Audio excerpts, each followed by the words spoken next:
I'm super excited to show you guys something. Check this out. We have a new build. We have a whole new setup. We're gonna be doing some shakedown testing at location. So we got a dual motor build, right? I'm super excited about this. We got two Mama Monster 6S ESCs, 15 series motors, 2200 kVs, geared currently, what is it? 2944, I think it is, something like that. Based on my rough math, I'm expecting on 4S about 80, 85, 90, and 6S should get us into the 115 range. We just want to test it today, make sure everything's nice, happy, balanced, right, stable, make sure the temps are good. We're going to be using today what I like to call the dual parallel connector. That way this does not double voltage because we're using parallel. And what it does is it makes sure that the battery voltages are equal across both batteries so that both ESCs get fed equally. I tested this, I know it works. A little wonky, a little chaotic, but you know, it works. All we gotta do is maybe hit a zip tie here, secure it a little bit, and we'll give this thing a go. All right, we're gonna be using a very beat up but familiar body, NASCAR body, held on with hopes and dreams and some duct tape.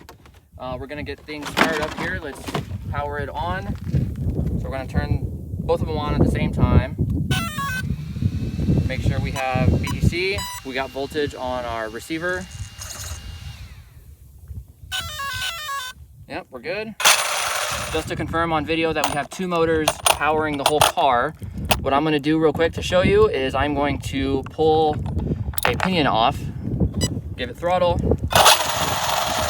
Right. Obviously this motor is powering the car. And what I'm going to do is pull the pinion off of the other motor, tighten that up, give it some throttle. Right, so we do have two motors powering the car. Just to confirm on camera that it is indeed the setup here.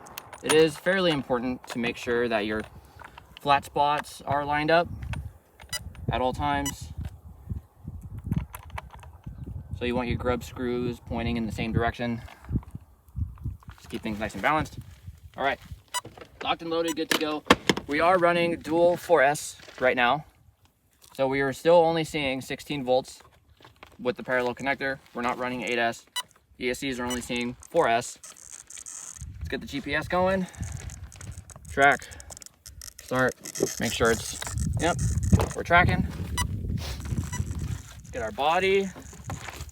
Get the clips, cover the sides with tape, and we will hit the road. It's about 87, 88 degrees out today. Our location here has zero shade, but there is a little bit of a breeze. But it's still fucking hot. Yeah, but it is a little hot, only just because there's no shade. Can't go wrong with cheap duct tape. All right, let's hit the road. All right, we'll get staged up. We'll let all the traffic pass. And we'll go from there. All right, let's get a pass in, shall we, before some cars come.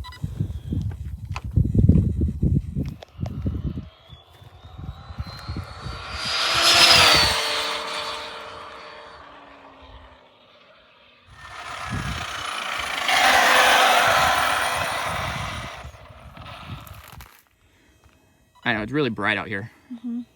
83, yeah, that's pretty good. That's pretty good. In line with what I was expecting on 4S. With the current gearing situation. This thing has got so much tape on it, I don't know which particular piece of tape is the one I want. We didn't trigger any fans, barely even warm. Yeah, I think we're good. I'm gonna adjust the launch control because that was on 0% setting. So that was all trigger finger and no launch control there. Well, I wish you did launcher control. Hey, we can do that with the other batteries. We got some 6S batteries that we can fuck with. All right, so let me just adjust that. Let's try some 6S batteries. These batteries are very tired. I'm not expecting these batteries here to be the most powerful things in the world, but it'll at least give us a ballpark of what to expect. So swap it over. We'll be right back and we'll continue the speedrun journey. All right, 6S time. We saw 83, I think it was, on 4S. We haven't changed anything except threw in some 6S batteries. Like I said previously, these batteries are very tired. These are 6S 5000 soft case batteries. These batteries are hella old. They've been beaten up. One of them doesn't smart charge anymore, but all the cells are decent. So fire it up.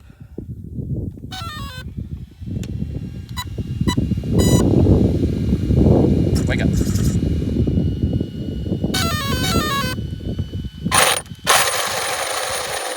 And we are good to go. Good to go. With this gearing, based on some very crude math and a generic sort of voltage drop, I have no idea how many volts this is going to drop under load, so I ballparked at like 21 volts, I think. Based on the math, it should see about 122, 123. I doubt it, but we'll see what happens. So let me get the GPS fired up. How many? 12 satellites? Good in. Yeah. Ambulance with lights. Ooh, that's not good. Let's get out of that guy's way. Probably looking at us like, what's going on here, bro? I'm a diabetic. You want to give me a ride home? Yeah. With my AC.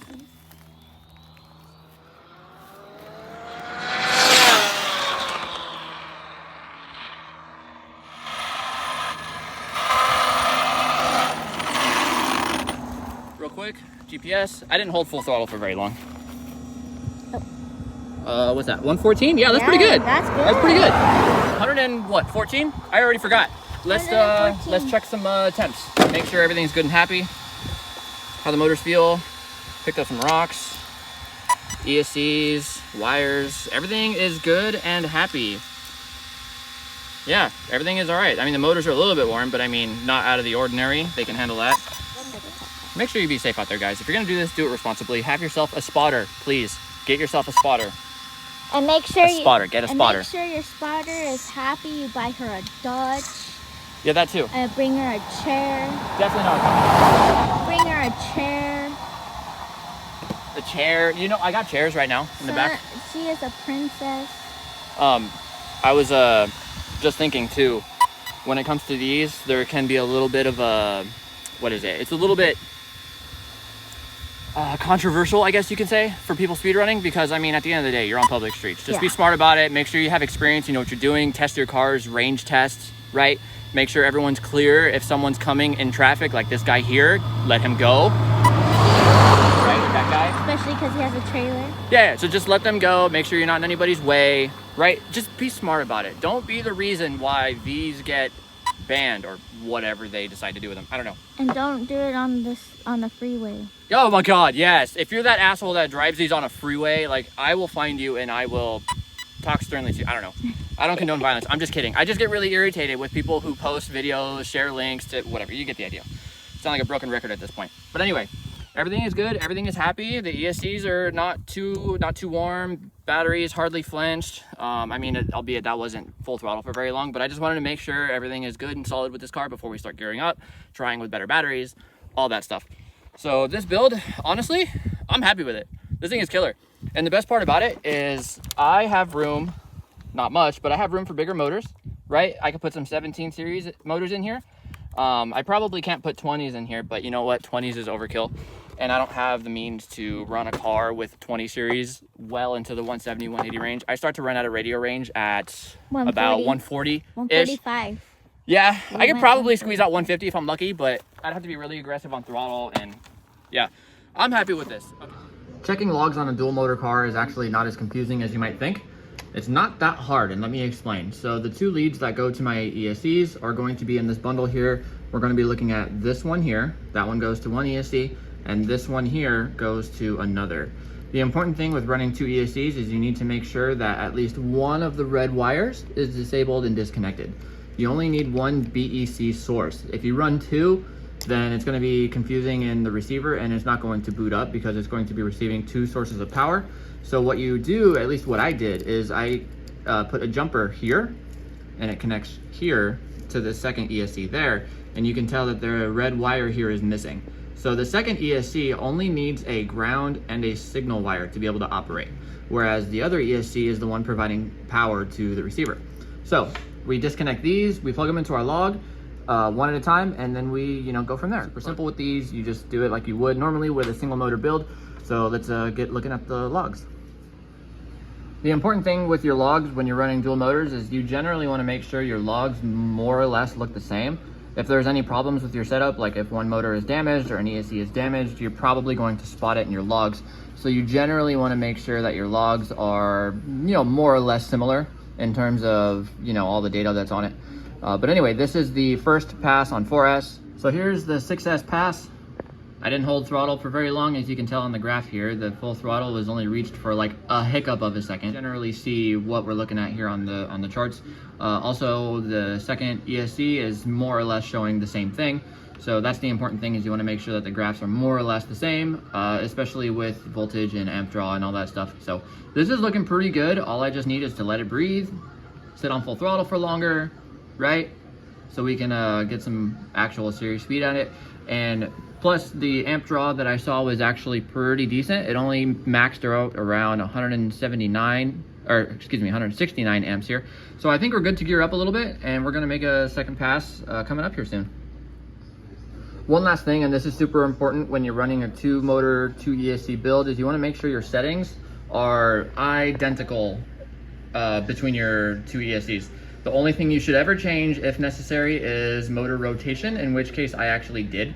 So you go through every setting, set it how you want, right? And for me, one of the ESCs is reversed and the other one is normal.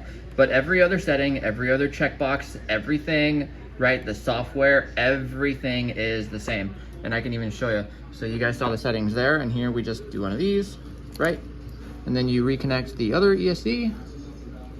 Simple as that, right? Then it opens up, shows you what's going on. Once it gets booted up, right? Every setting is identical. The only thing different here is motor rotation, and that's only because of my, oddball motor mount situation, where if they were actually spinning the same direction, they would be mechanically locked and they would be fighting each other, and we don't want that. So that's the only thing changed within the settings of the ESCs is motor direction. Everything else is the same. You always want to make sure of that. The goal with this build is to have a solid, reliable 130 miles an hour without anything super stressed, right? I don't want any threshold warnings.